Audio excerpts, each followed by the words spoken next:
9/11, I was in San Diego, believe it or not, living where my wife was born. And I am an early riser and just happened to have the news on. And that's where we watched it. And the frustration was being away from my close family.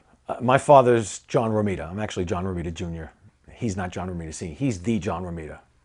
My father's been a cartoonist since 1950s, and he did Spider-Man back in the middle 60s to the middle 70s. And I remember being on the phone, literally on the phone with him when the towers fell. When the first tower fell. And I never heard my father sound like a child before, but he actually sounded like a teenager in anger and frustration. When I told him I was doing a Spider-Man issue that was based on that event, he said, no, that's insane. You can't do that. I said, no, I know. I don't want to do it either. He said, tell him you don't want to do it. And I said, I can't tell him that. I got to do it. And I don't remember why I was standing on that. But once the script came in, I didn't read it to him. I think I faxed it to him. And we discussed it. And he said, this is pretty damn good. He said, all right, get it done, do it. But he wasn't thinking about the story and the results from the story. He was thinking about me. That's my father for you. The first thing he thought of was, don't let it affect you. Don't let it kill you. Spider-Man 36 was a strange thought process in my mind. I would never have imagined doing a comic book that was in reaction to something as awful as 9/11. Marvel was more adamant about doing it in, not honor of, but in reaction to. And the writer, Joe Straczynski, was adamant about it. For it to be done so soon after it happened, I think within 6 weeks of the attacks, I was working on it. And I think that I was terrified that it was going to be looked on as a way of capitalizing on it. Comics is good for young people to learn to read. There's nothing wrong with young people learning politics or the politics of what's going on.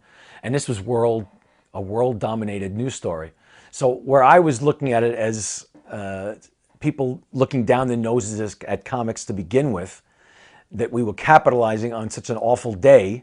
People much smarter than me, the editors, and my wife included, said, no, it's got to be done. It's important. Spider-Man is playing the part of the reader, where he's wandering aimlessly around Manhattan in total frustration that he, as a superhero, couldn't do anything about it. As early as the late 70s, the early 80s, when I first began doing Spider-Man, I was putting the towers in. They were simple to do. And I think that was an attraction for some of the artists. It was less about the cornices and the intricacies of the building. It was a very simple design. So a lot of artists were leaning on that. Whenever I do some work, over 35 years, there's always something about an individual image that brings back a memory from something else.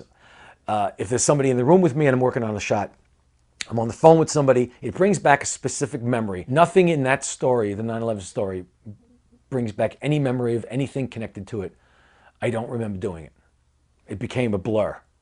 Two of my friends, one is a fireman who lost 40 members of his firehouse, and one is was a garbage man, my buddy, who went down to the site to clean up. And when I spoke to them both, they didn't really have a negative reaction as much as it was almost a shock. Wow, can't believe you guys are going to do something about that.